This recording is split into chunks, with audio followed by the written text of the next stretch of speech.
आज की इस तकरीब के लिए सबसे पहले मुझे तनवीर ने चंद अल्फाज भेजे थे। मैंने इनसे कहा कि मैं सुनने आ सकता हूँ, और इन्होंने मुख्तसर सी बात जवाब में कही कि सुनने कौन आता है,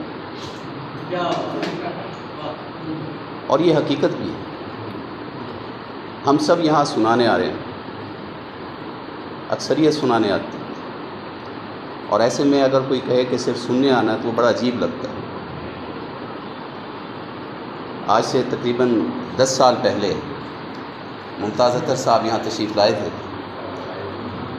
और अनवर गुल के लिए उन्होंने एक तमसील यहाँ बयान की थी कि मिस्री और यूनानी दास्तानों में एक परिंदा है जिसे हम अपनी उसमें कुकनुस कहते हैं, यानका उसे कहें। तो उसकी चोंच में कई सुराख हैं बेशुमार, और वो उनसे राग अलापता है। उसकी उम्र 500, 600 या 1000 बरस,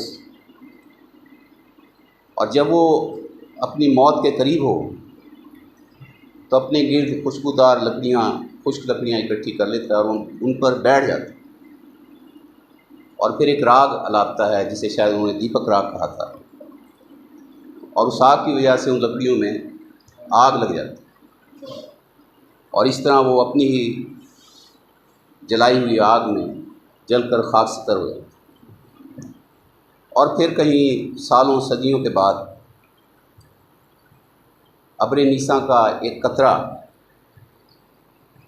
उस राख पर आकर गिरता है, और दोबारा से एक नए कुकनुस का जन्म होता है।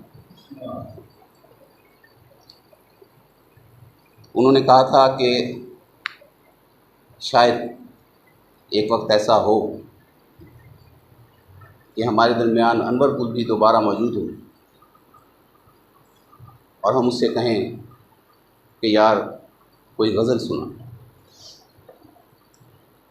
लेकिन 10 साल गुजर गए,